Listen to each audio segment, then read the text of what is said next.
Support for the nonprofit lab comes from connection, a relationship in which a person, thing, or idea is linked or associated with something else.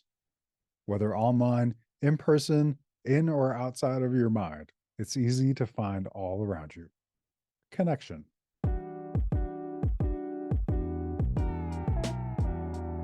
Welcome to the Nonprofit Lab, a podcast dedicated to the ongoing discovery of how we can all be a part of bigger social change through the lens of the nonprofit sector. I'm your host, Puya Porak. I'm an industrial engineer, human-centered designer, and CEO of MatchNice, a social impact tech startup with a mission to connect the nonprofit ecosystem and maximize social impact. Thanks for joining us on our startup journey as we look to uncover and shake up the status quo in the world of nonprofits. On today's episode, I get to interview two rockstar career nonprofit consultants and social impact entrepreneurs, Erin Mogel and Trevor Loke.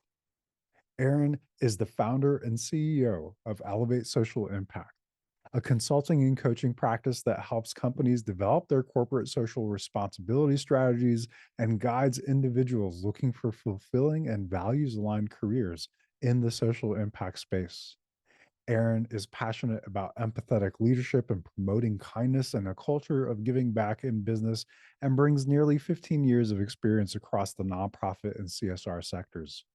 She has served in numerous management and leadership capacities at global immigration, human rights, international development, healthcare, and financial services organizations. Erin's expertise lies in partnerships and community engagement, employee engagement, fundraising, volunteer management, and communications. Her partnership mindset, along with Trevor's, make for our second guest's introduction. Trevor is the co-founder and CEO of OrgMatch, a platform and services organization that helps match community investments with impact. Smart funders use OrgMatch to make the best community investments for their brands. A veteran with over a decade of global experience in the philanthropic sector, Trevor has worked with over 50 clients in 20 markets. Clients have included major universities, nonprofits, businesses with corporate social responsibility programs, foundations, and government funding agencies. Together, Erin and Trevor have partnered up to launch a new podcast called Social Situation, where I actually get to be their first guest. More to come on that at the end of this episode, so be sure to stay tuned. In this interview, we discuss how Trevor and Erin approach nonprofit consulting and the ways in which they meet their clients where they are to take them where they want to go. You'll get an inside glimpse into the mind of nonprofit consultants, foundational strategies to achieve fundraising goals, questions to ask when working towards a big vision, realistic approaches to achieve ambitious results, and we'll also talk about conversations we need to have more of in the nonprofit sector. Without further ado, here's my interview with Erin and Trevor. Welcome to the Nonprofit Lab, Trevor, Erin. It's great to have you both. This is the second episode of the Nonprofit Lab where I've had the privilege of hosting two guests at the same time, and I'm really excited for our conversation. How are you both doing? Really well on my end. But yeah, thank you for having us. Yeah, doing well. Thank you so much. We're excited to be here. Yes, and I am excited about the diversity of the conversation that we're going to have, bringing both of your perspectives around the nonprofit sector, around social impact as a whole. I'd love to start with just quick intros from each of you and what you're working on independently. Erin, starting with you at Elevate Social Impact, and then Trevor moving to you at OrgMatch. Erin, can you tell us a little bit about the work that you're leading? Yeah, absolutely. So just as a quick kind of background, I spent about a decade in the nonprofit sector working across human rights, international development, healthcare, and immigration. I worked in some client-facing work and also was very heavily embedded in the fundraising and philanthropy world. I noticed a gap that existed between for profit and nonprofit and really wanted to understand how for profits think about philanthropy and the nonprofit sector. So I then started working in the corporate social responsibility sector, specifically in employee engagement and charitable giving. And that really led me to starting Elevate Social Impact. I had always wanted to kind of go out on my own and innovate and create something new. And so, what Elevate Social Impact does is work with both companies and individuals. So, Elevate Social Impact guides companies that are new in their social impact journey.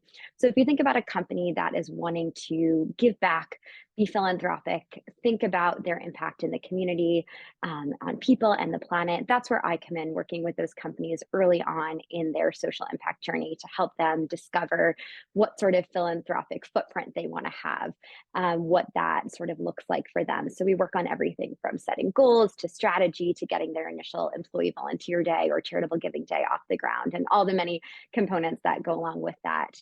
And on the individual side, I coach mid-career professionals that want to have careers in social impact. So folks that are looking for more meaning in their work, more fulfillment, that want to make a difference. And at the end of the day, come home feeling like they've had a rewarding day in the office.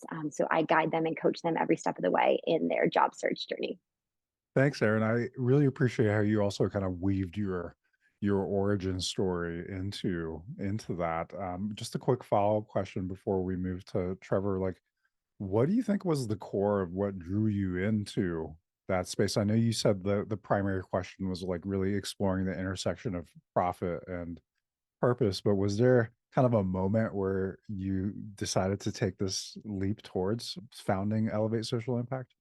That's a great question. I think it was many things. I'm surrounded by a lot of founders and entrepreneurs in my family and my friend group. So there was always this kind of sense of innovation that I was feeling from them and this opportunity to kind of dream big and go after all that you want to do in life and solve big challenges and really stretch yourself in new directions. So there was that desire to innovate and create beyond the confines of a job description. So that was one piece of it. I think another piece was the ability to support multiple entities at once. I think what's really exciting about my work is that I get to support companies at different stages in their social impact journey in different sectors. I also get to support individuals in different stages of their career journey who are coming to social impact, perhaps, moving from nonprofit to CSR, perhaps coming into the social impact world from a completely different sector. So it keeps me on my toes. It keeps me excited about the space and really keeps me thinking and learning.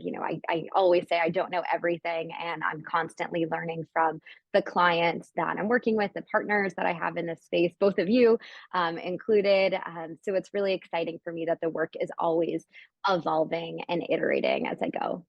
That's great. And I think that's a great transition to Trevor, to learning a little bit about you as well, because you're also working in kind of this ecosystem of nonprofit players and kind of working to connect some of those dots. Tell us a little bit about Org Match and what drew you in, what you do, and kind of the mission of the work that you're leading.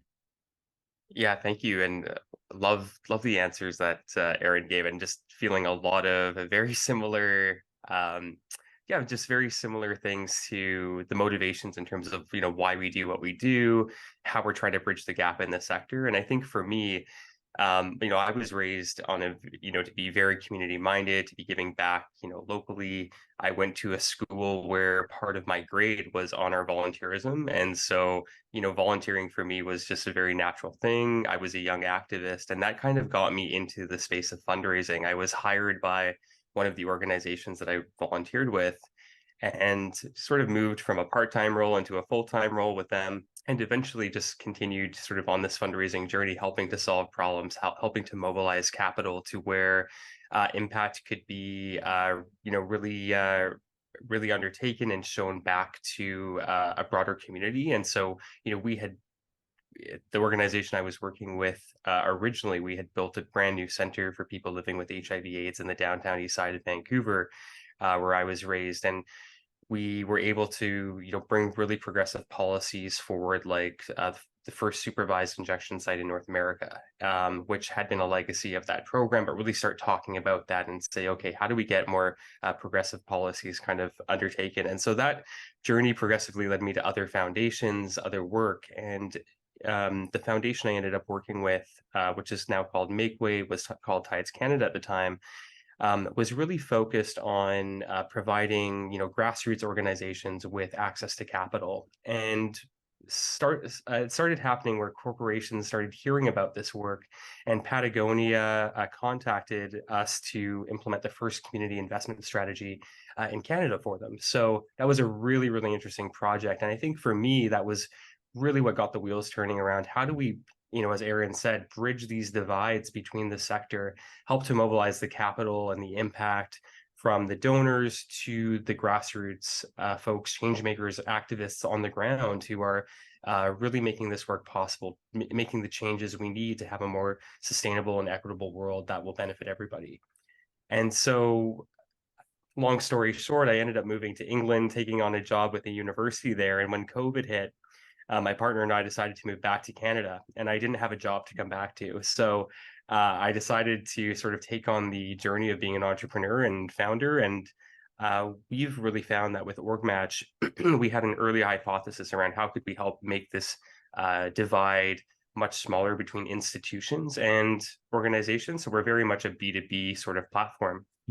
But where we've had most of our success and where we find the clients most interested in working with us are really large companies that are looking for data and insights to sort of get the on the ground overview of what's happening in community, so that they can know who do they want to reach out to, who can they recommend to their employees to be volunteering with or giving to. So it's really I would say been a data and intelligence platform for these companies to really help them understand what's happening on the ground and how can they align their ESG goals with what's already taking place to continue the momentum of what changemakers have been doing for so long. So I'm really excited about where that can go. We've just been sort of focused on Canada for now, but it looks like we'll be expanding into the US, into your territory by the end of the year, which we're really excited about.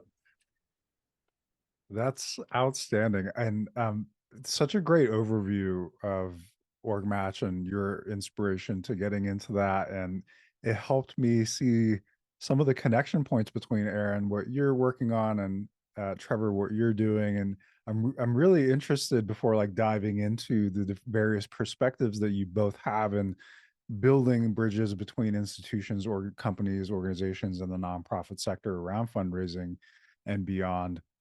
How did you two meet, and what ways are you both currently joining forces to really serve the nonprofit sector? Yeah, so it feels like we've been longtime friends. I can't believe it was, I think last year. Part of me thinks, was it 2 years ago? I don't even know. I feel like we've known each other forever, which is awesome. Trevor reached out to me on LinkedIn, which I think is an amazing thing now, right? Since COVID, we all have so many great friends through LinkedIn and contacts and partners in our work. And so he reached out to me. We had an awesome Zoom chat, which led to more Zoom chats and more.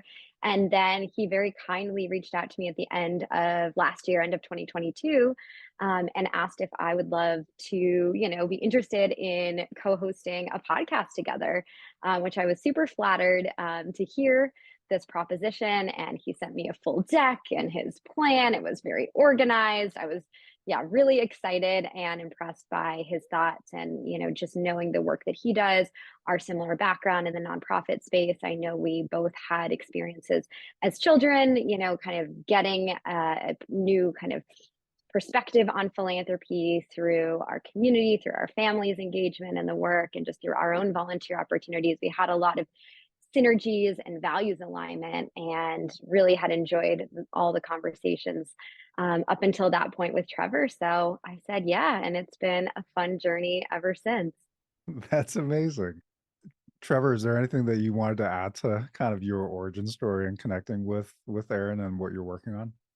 Well, I was just really excited to. I saw Erin's background. I had like she looks very impressive on paper, but I think what stood out to me was just how down to earth and human and collaborative Erin is. And I think as two entrepreneurs starting businesses at the same time, I thought, okay, there's a lot of, common alignment here. We need to, promote what we do. We want to tell great stories. We want to bring people together. So, for me, a podcast kind of makes sense. And I was just so flattered myself that Erin didn't ignore my email or throw it in the trash bin, but actually said yes. And we've been just having really, really great conversations ever since, and being really intentional and thoughtful in terms of how do we add value to this space? How do we help to provide an overview of the entire ecosystem where so much is going on at any given time, but still finding a place to add our own value there, while also reinforcing those already doing the work like yourself, really focusing on certain points that nonprofits need to solve. And so I think that's been really just really cool to see our own evolution in this idea. Yeah. One of the things I so appreciate about you both, and really most everyone I've connected with in the nonprofit sector, whether they're leaders at nonprofit organizations or consultants, technology providers, everyone seems to have a openness and willingness to share lessons learned, best practices, insights, experiences to kind of help everyone move towards better direction, a shared kind of vision and direction. I was really interested to hear, Erin and Trevor, both of your scopes of work independently as founders with Elevate Social Impact. It seems like, Erin, a lot of what you're doing is that hands-on within the individual organization, working with people and kind of like helping to build that strategy and deliver value in that manner. And um, Trevor, for you, it seems also there's definitely that element, but you're also thinking of it from a technology perspective and like building a platform around fostering those connections. So you both seem to have a very similar focus in building those connections between organizations and institutions and nonprofit fundraising. I'm curious to hear you both speak to some of maybe the differences and similarities in your approach, and maybe like some of the things that you've learned from each other around fundraising in those capacities. Thanks, Puya. Yeah, absolutely. I mean, I've learned so much from Trevor just about how to be an entrepreneur as well and how to lead a business. I think one thing I'll kind of speak to that first.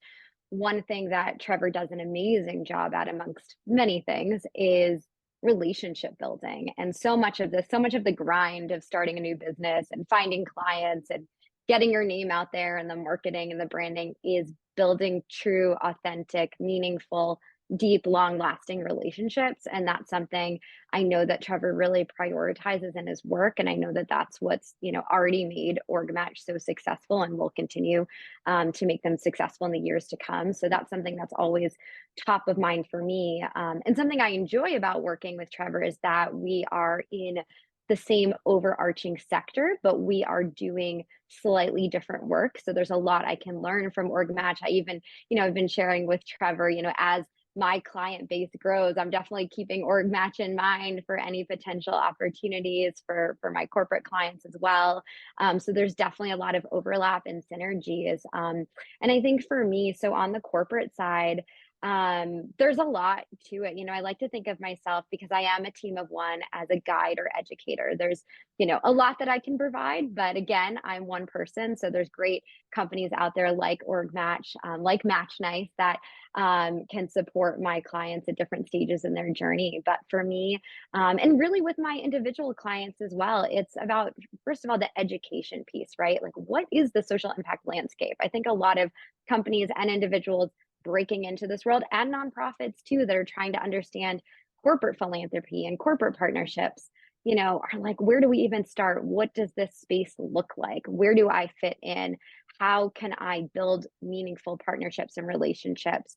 And with whom? And what does that look like? And how are we intentional about them? And what does our impact look like? So that's a lot of what I talk about with, my coaching clients, in terms of where they fit into this ecosystem from a jobs perspective and from an impact perspective, as well as with my corporate clients in terms of what is the nonprofit space all about, as they're looking to partner with organizations for volunteer opportunities, charitable giving opportunities, pro bono service, board service, and beyond. It's understanding how nonprofits function, what their goals are, what their priorities are, what language they speak, what sort of audience they are speaking to in terms of their donor and supporter base, and how to fill that or bridge that gap between the for-profit and nonprofit. So I know that Trevor, is having similar conversations in that sense too, about how do we just like break down these barriers or this gap that exists so that the social impact ecosystem or landscape can be more accessible and easy to navigate. Yeah, and I was just gonna say, Erin, this is I mean, I've learned so much from Erin in terms of how the personal, professional, and the organizational growth are all tied together, and that the integration of those things is so important. And I think Erin brings that to her coaching practice, why she works with such great leaders, but how that ties into the social impact and how those two relate together, I think is absolutely fundamental. And I've learned a lot about that from Erin. Just also, in terms of how organizations want to connect, every organization is different. And I think the tailored hands-on approach of, starting with, what is your true strategy, going deep on what the outcomes you want, what your vision is. And Erin is just so good at, I think, bringing the depth and the authenticity that corporations not only want, but I think really need in today's climate where we have consumers that are demanding that organizations be authentic, that they put their money where their mouth is, that they stand for things, that we know what their values are. And that's hard work. And I think organizations that take shortcuts feel the consequences of that.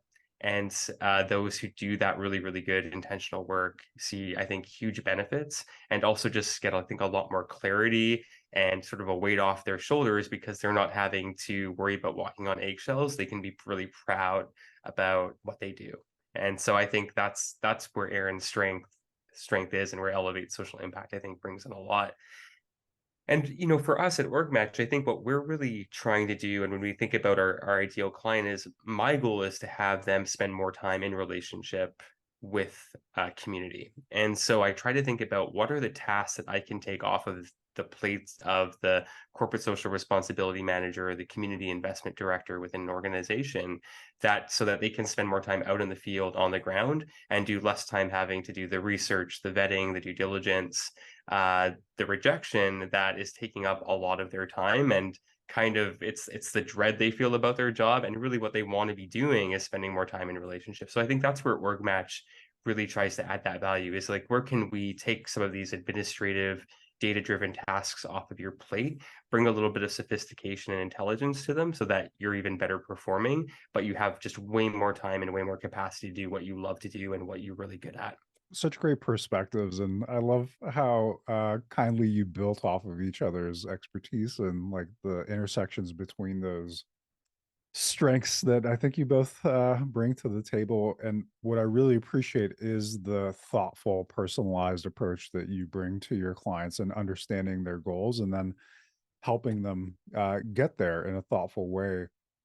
I think as a player in the nonprofit technology space, oftentimes solutions that are out there can be looked at, as you said, Trevor, kind of in a silo, and you can lose sight of the overall strategy behind something, or you realize there are missing elements that need to be put in place before specific things can truly be effective.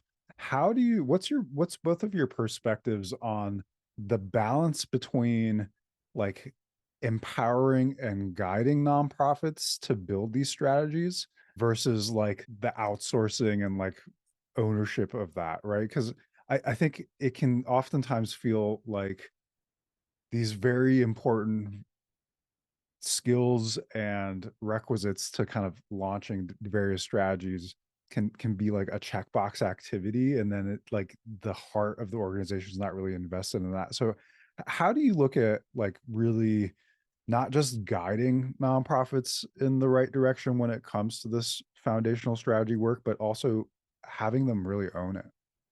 I think it's about helping the organizations to understand the importance of the foundation of the strategies, of that like really deep digging deep work that might take a lot of time and resources, but is fundamentally important to the growth and development of the organization. So I think also when you're coming in from the outside, it's establishing, going back to our conversation about relationships, it's establishing that rapport.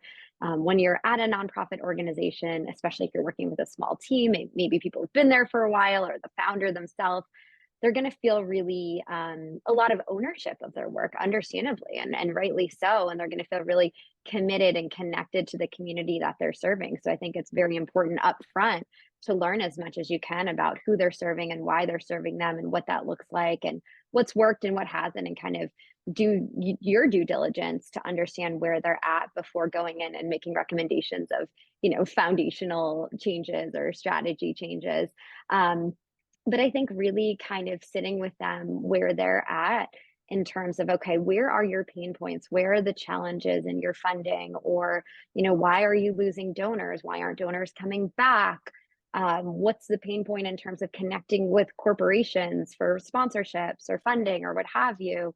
And then explaining how, whether it is some sort of strategy that needs to be reworked, some sort of organizational foundation that needs to be kind of adjusted, or fundraising strategy that needs to be kind of reconfigured, explaining how fixing these things is going to get them ultimately to the goal of stronger partnerships with companies, longer lasting donor relationships, more funding coming in, more committed and engaged supporters, and so forth. So I think it's, baby steps, of course, especially when you're new to an organization that, has been at it for so long, not claiming that we know everything. We're not members of their team. We haven't been there for the long haul. But then explaining kind of how making these changes or making reconfigurations can really help in the long run for their organization.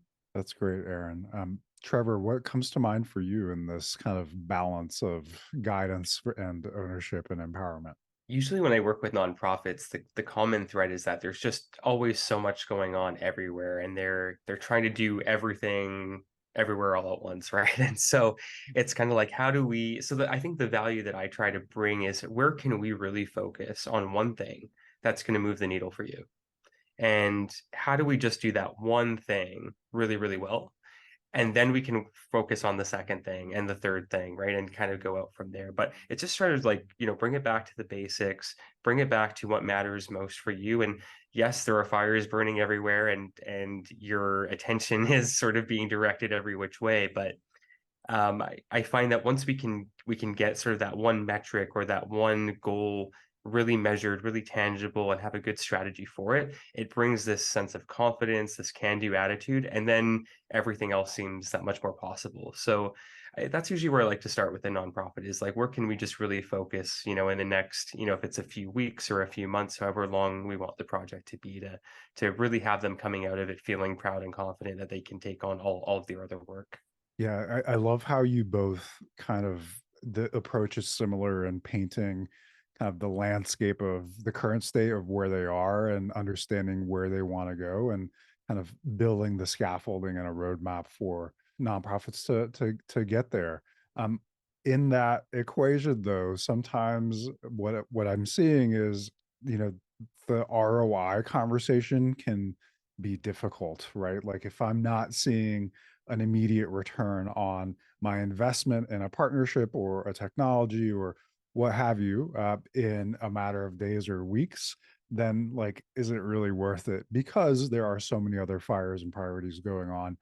How do you work to frame ROI, especially in fundraising where the the lead to like getting that return can be many months, if not sometimes years, in cultivating these relationships. How do you work to set the expectation around return on investment for the kind of work that you're leading?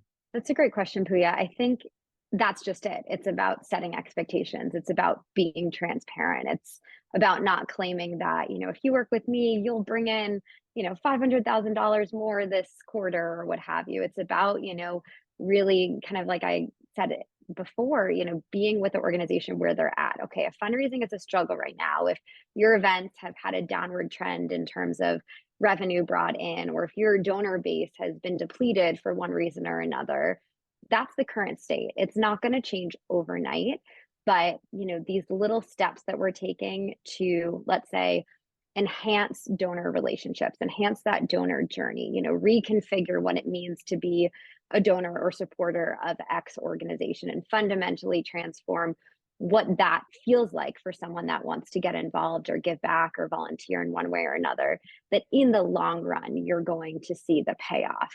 And really, I think it's also about for the organization for them to be bought in, right? We don't want to claim, as consultants or supporters from the outside that things are magically going to change overnight. But if you have that buy-in from the nonprofit leader or the partner that you're working with there, if they can see from your other work as well with other organizations what has been successful, I think they'll kind of get on board. But I think it's those small milestones too. It might not be a financial milestone, it might not be more money in the door immediately, but it might be more people showing up in an event. It might be more people volunteering. It might be a company taking a conversation with you that in the past hasn't had that conversation.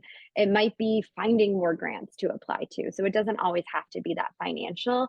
It can be those little steps along the way that are all, eventually will work together to get you to where you want to be financially down the road. Yeah. Yeah, just to build on what Erin was saying, I think that's spot on. What I like to say is, revenue is like looking in the rearview mirror. It is the result of actions taken in the past that then comes in the form of revenue.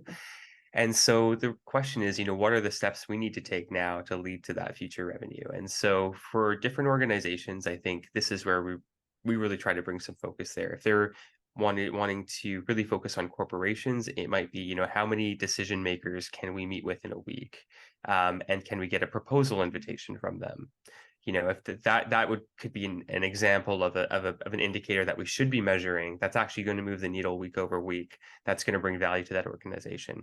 We can't control the revenue that will come from that, but we can control our own actions that will lead to these outcomes that will kind of create the customer journey that we want. And I think to Erin's other point around all of the different steps we need to take with donors, I think it's important to think about how are you creating a frictionless experience for your donor that seamlessly gets them from each step along the way. How do we make that first meeting really delightful and easy? And how can we show them that we're hearing what they would like and we're empathizing with their values and the impact that they want to have in the world? And then how are we having that show up in a proposal that they're inviting from them? And then how do we work with them if we do end up working together to continue that? So I think it's just important to look at your entire journey, think about it as though you were the donor yourself, put yourself in their shoes and think about what's the easiest way to just sort of get from each step along the way, and that will significantly help the revenue for any organization. Wow. Yeah. Such a thoughtful approach. And I so appreciate the realism. And I think when I'm seeing from fundraising consultants and leaders that are worth their salt is they do bring that reality check to the work that they're doing, and they're honest about the hard work that it takes. And Trevor, I also love the rear view example of revenue. That's such a great analogy to just setting, as Erin, when you were saying, the expectations around this kind of work. Trevor, earlier you said that, no nonprofit is the same. This is something I've heard over and over again on this podcast and in other conversations. I'm curious though, in the work that you both lead, what are some of the most consistent kind of either misconceptions or challenges that you see nonprofits facing when they say, "Oh, I'm at X amount, but I want to be at X plus whatever percent amount next year in terms of my fundraising goals." You all have both have done such a great job of painting the picture of the various types of questions and the foundations that are required to get there. But as a nonprofit, like imagine that I'm a nonprofit and I pose that question to you, like, what are the hurdles that you try to get that nonprofit through? I'm just curious if there's been like consistent findings or things that you're seeing over and over again in that kind of conversation. Yeah, it's a good question. I mean, it kind of differs. I find there are kind of two buckets. Organizations, in terms of organizations that want to come to us. One is organizations that want to really kick off a new fundraising program or strategy and really build on their existing revenues. And the other is where an old model is no longer working and they need to sort of rethink the entire model altogether. And they're both very different challenges, right? I think both of them, what we start with always is like, look at the past. What have you done? What's worked? Who have you worked with? What happened over those partnerships? But if you need to change the model, it's a bit more challenging because there's more that's untested there, and it may be messaging issues and communications issues that don't necessarily involve the relationship. You just might be using the right language, or maybe the impact you were once having is no longer what funders are interested in. So you need to sort of think about what are we actually delivering on that's going to meet the expectations of what the community wants from us. For organizations that want to grow, I mean, they tend to be much more ambitious and say like, okay, we want to, 3x our revenues over the next year. And you're like, okay, like let's hold on for a second and look at this. But I would say it's good to have goals and it's good to be ambitious. So I try not to discourage organizations from this, but at the same time, it's like, well, okay, just so you know the amount of work that's required there, like we're going to need to have, this many prospects and this many meetings. And then they realize, okay, there aren't actually enough hours in a day to make this work possible. So it tends to be a little bit more realistic when we can try to break down the work involved to actually get there, and also always putting on sort of a risk label and saying like, even if we do these actions, there's a likelihood that we may not have the right audience, we may not have the right message, we may not have the right outcomes. So we may need to experiment a little bit along the way to align that for the donors that we're looking to target. So there's definitely a lot there, and I think Erin can really speak to this well in terms of how to like go deep with these organizations to really drive to what are the outcomes they're looking for. Yeah, I love what Trevor said. It was so spot on. And I think too, it's like taking that step back, right? Because a lot of organizations are understandably wanting to increase their revenue because there's so much more they want to do and need to do. And that's great. But then there's also organizations that have maybe lost revenue. So I think about kind of post-COVID fundraising, a lot of organizations plan events, for example. And during COVID, of course, we were not having in-person events. So the revenue for the past few years may have tracked, kind of downward. And so the question I would first ask is, are we trying to get to where you were a few years ago or before a certain event or thing happened, or maybe something in the community that they're serving, happened? Or are we trying to increase from where you've always been? So is this getting back to where we were, or is this, let's set our sights really high and do a lot more and just kind of get ourselves out there? And I think kind of understanding, kind of to Trevor's point in terms of digging deep and having those conversations. Yeah, it's about understanding where these organizations are, and if they say, what, we just want to increase our revenue because there's a lot of programs we want to roll out, it's sitting with them and talking about how feasible or realistic that is within a given time frame, right? So if it's a year, and if the organization brings in funding from, let's say, grants, events, and individuals, if let's say it's an event and the event season has ended, or there's only an opportunity for one more event that year, okay, we need to re-strategize. Maybe events is not where all the funding is going to come in as it has, say if it's January in the year. If it's grants, there are certain grant cycles that foundations and companies have. You might not fall into those grant cycles if you're now all of a sudden saying you want to increase revenue for the next, 12 months. So it's also like figuring out where those gaps are and how individual donors, monthly giving programs, different things like that can help to fill those gaps, but also being realistic with those organizations in terms of what's feasible. Maybe we need to extend the timeline. Maybe it's, increasing our revenue by X amount over 2 years, or maybe starting out on that journey at the top of a new grant cycle or events period, or what have you. So it's really, like Trevor said, goals are great. And I think organizations should always set their sights high. They're doing amazing, amazing work, but also be realistic so that they can be really transparent with their donors and supporters in terms of why they have these goals, how they're going to achieve them, and so that they don't have to go back saying they haven't hit them, because that's not always the most comfortable. And if they do, that's fine. It's all about transparency, but we want to keep organizations kind of level in terms of what their goals are and what's realistic and feasible. Yeah, and I love that you both really help in that scenario. That very open-ended question I asked helped even me take that step back of first evaluating, like, is this a goal that we're a net new goal, or are we trying to like improve upon where we're going? And then what's like the outcome that we're driving towards?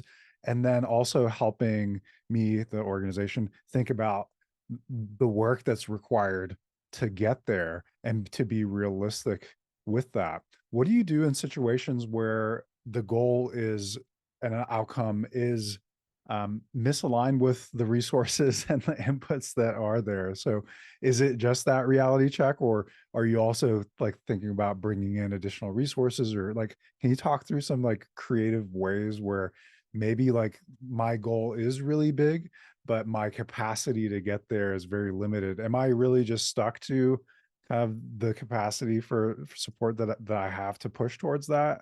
Or are like, what are some of the creative ways that you might actually approach that kind of a situation? Yeah, great question. But yeah, I think one thing I've done with organizations that do have those big goals, I try to sort of break it down into phases or bite-sized chunks where we can have like different milestones in place. And then we can think about this, adapting the strategy or going to that next target customer, like, really thinking about it in business terms. But, it kind of just have to start close to home. Where is our base? Where are we most likely to succeed? And what do we really need to test before we take this message to a bigger audience? So I would say start small, start with those who are closest to you, start with those who are most aligned with what you want to do, and with those that you maybe even have some capacity to not bring the message in front of, but they'll help provide that feedback or experimentation. So I think it's really important to do that, number one. And then, if you're getting the success that you expect, then, you've got those phases built in to say, okay, now that we're here, we can change the strategy based on what we've learned and now go to this, if it's a corporations or government or individual donors, depending on sort of where you want to go, you can start going to bigger audiences. So yeah, my advice is start small, even if you have highly ambitious goals, and just break it down into bite-sized chunks so that you're still able to get there and sort of laying breadcrumbs for yourself along the trail you set. I completely agree with that. And just one other thing to add, just to Trevor's point, it's about being intentional in, who you're speaking with. So let's say you do have these really lofty goals, but you have one opportunity to talk to a corporation about funding from them, or one opportunity to talk to a program officer at a foundation where you're really hoping to get funding, or a major donor that's just come into your network. Being really thoughtful about when you talk to them and what you talk to them about, even if you've just increased your revenue, goal by, let's say, $1 million for however much amount of time, you know, making sure that you're not just having that conversation prematurely or in a rush, or without really doing that hard work of like the small pieces of how we're going to reach these lofty fundraising goals.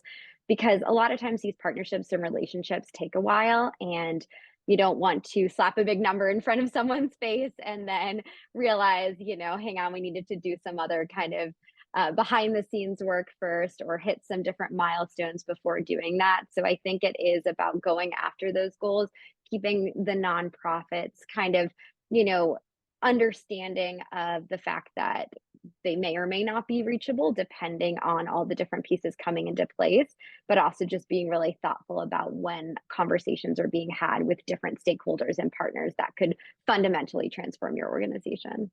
Right. It's being strategic, because I think there's a tendency to be like, what's the plan? Here's the plan. We got to fill the top of the funnel, like go. But creating that intentionality, as you mentioned, and Trevor loved the phased approach. I so appreciate you both being open to this line of questioning. For me, what it's done is really helped provide a window into a shared approach when it comes to consultants and service providers working with nonprofits to achieve their goals, and the types of questions that you're asking, the considerations that go into place, and the work that it takes to make it happen. So really appreciate both of you and the way that you worked off of each other and with each other to share your perspectives on that. I want to come back to the bridge that connected you both, which is the idea around the podcast. So tell us about the podcast. What's it called, and what's kind of your abstract for the show? I will share, and then I will definitely pass it to Trevor to share his insights as well and perspectives on this exciting project. So we are launching a podcast called Social Situation. And, just kind of a little bit of background. So given that Trevor and I have worked across nonprofit and CSR and foundations and kind of all different areas of social impact, we wanted this to be a space or community for people in all areas of the social impact landscape. But we also realize it's very challenging to navigate the social impact landscape and to bridge those gaps that we've talked about and build partnerships and know who to build partnerships with and where and really understand kind of just what the journey is like in this world. So we are welcoming on social impact leaders that are challenging the status quo, that are making innovations in social impact across all areas, from nonprofit to CSR, ESG, sustainability, DEI, and beyond, to understand the ways that they're being creative in their own spaces, the ways that they are being innovative, and challenging the way things have always been done in the hopes of making greater impact. Even if it's ruffling some feathers, we're really talking to leaders that are staying true to their values because they know that's the right thing to do. That's the right thing for business. That's the right thing for the communities that they're supporting, and understanding the impact of their being a little bit, innovative, a little bit kind of coloring outside the lines, if you will, and really being more, just really going about it in a new and creative way that is setting their work apart from traditional social impact work. Because we're seeing, of course, now more than ever, so much innovation in this space, especially with ESG and all the conversations now and really important DEI work. So we're talking with leaders that are kind of at the helm of that and gaining their insights. But I'll pass it to Trevor because he can share a lot more.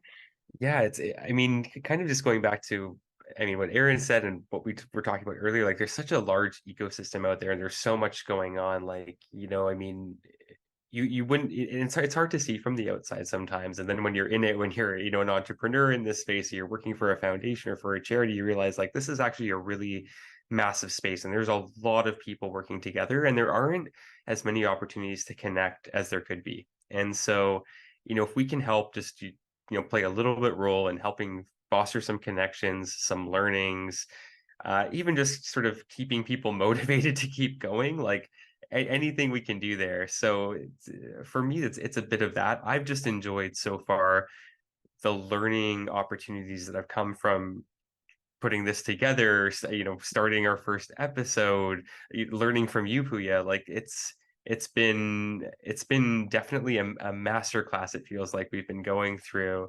in learning about communication within this space and what's going on. And I think for me, it's just provided a whole new lens of how we can add value and how we can work together more, despite having different companies that are working in different geographies. There's still so much commonality and a lot that brings us together, and there's so many networks that I think when I bring folks from my network to meet Erin and vice versa, I'm really inspired by it, and I see all of the incredible opportunities that can come if we can just keep getting these networks growing out and expanding and connecting more. So I see a really bright future in this, and I'm just really privileged to be part of it. Yeah. Well, I commend you both so much for taking that first step towards launching the podcast. It is a difficult but fulfilling experience, and the connections and the conversations that come from these episodes are often really inspiring to me as I'm as a host, and my hope is that that trickles out to our listeners and beyond as well. And I think that that's one of the interesting things that happens, particularly in the topic spaces that Aaron you mentioned and Trevor you built on, and like challenging the status quo and trying to think of innovation in the spaces.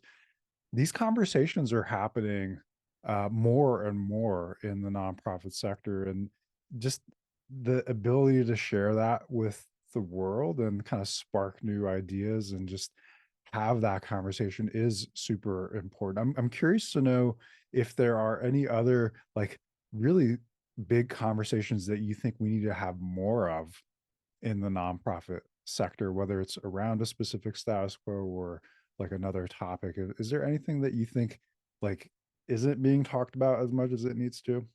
Two things come to mind for me, Puya. One, I know we've had this conversation as well separately, is the conversation of overhead. And this really stems from my experience working at a range of nonprofits, including really small ones, whose overhead wasn't necessarily at the level it was expected to be.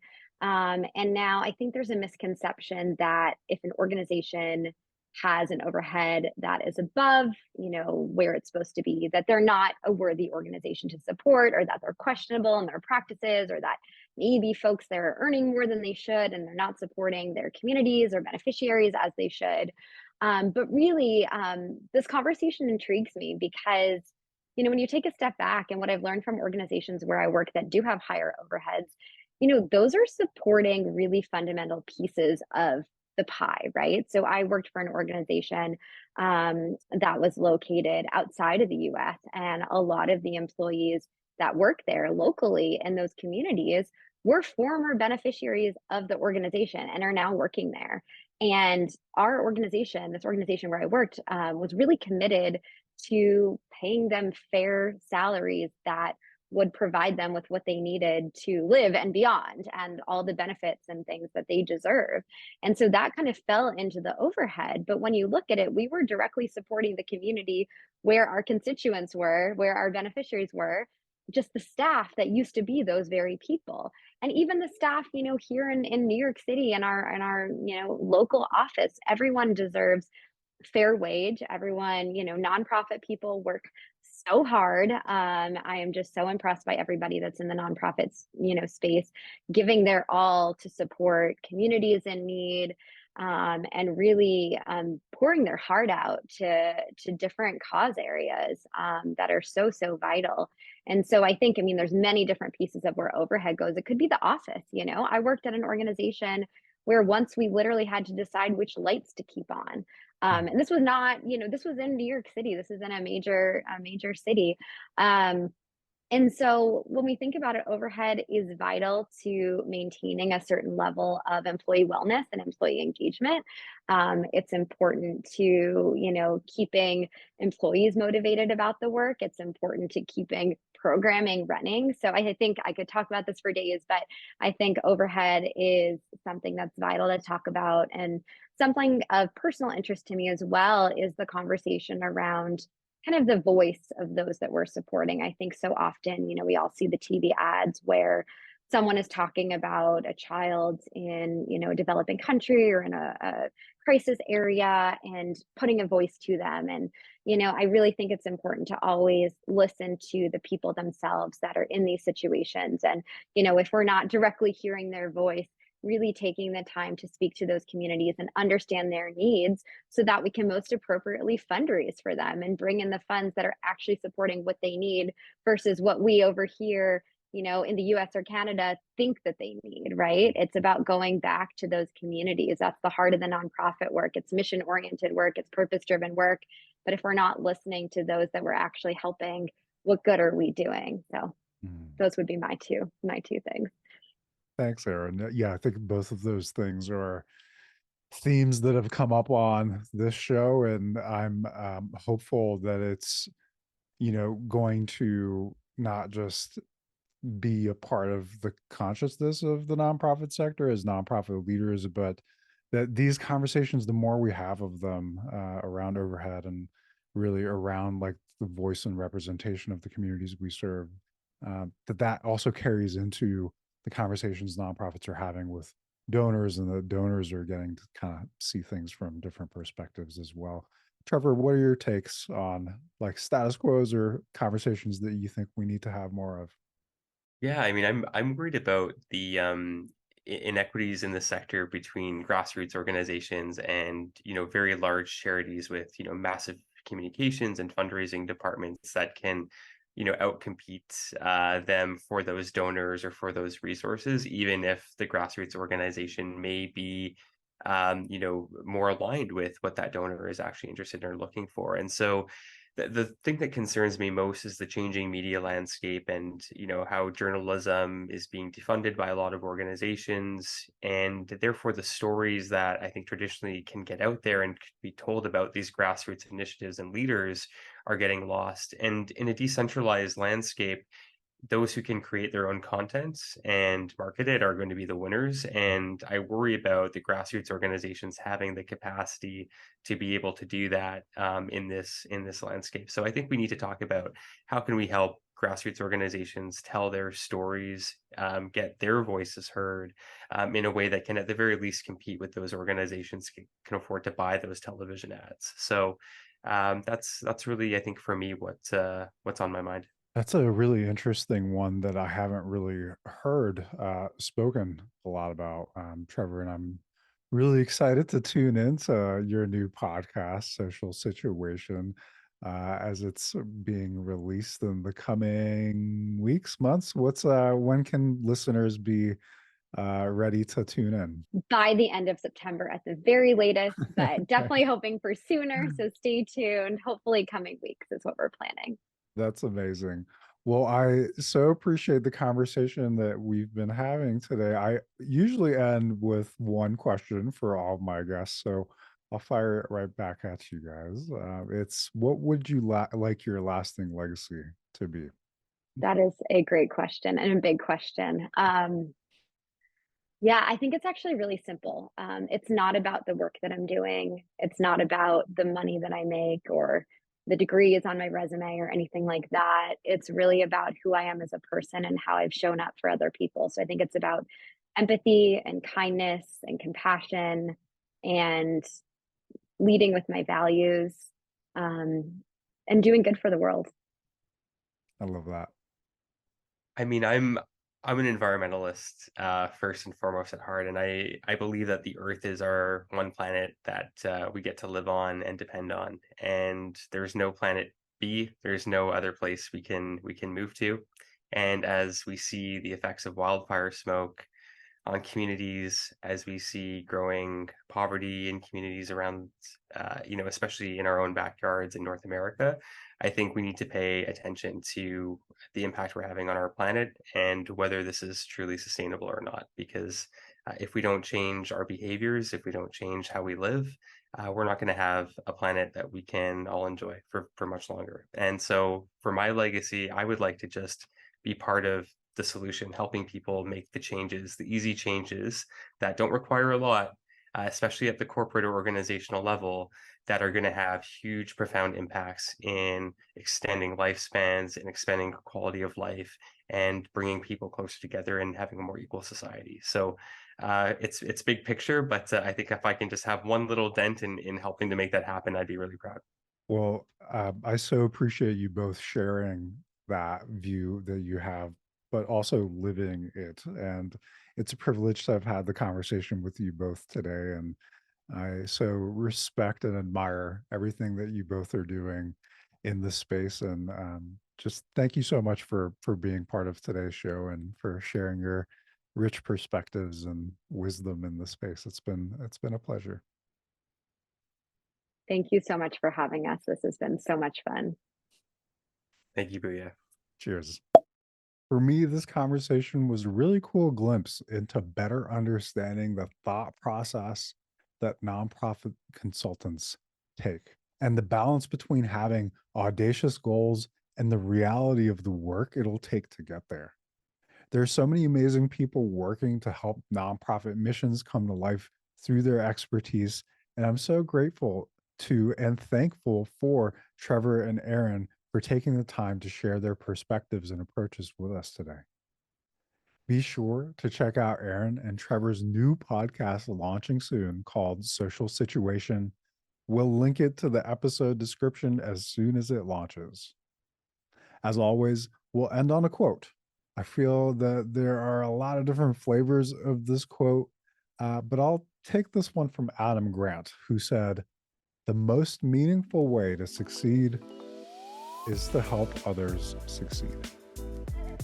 Thank you for listening. If you learned something new in this or other episodes of the Nonprofit Lab, please consider taking a moment to follow, like, subscribe, rate, and share our podcast with mission and values aligned connections in your network. It means a lot to us. And as always, be well.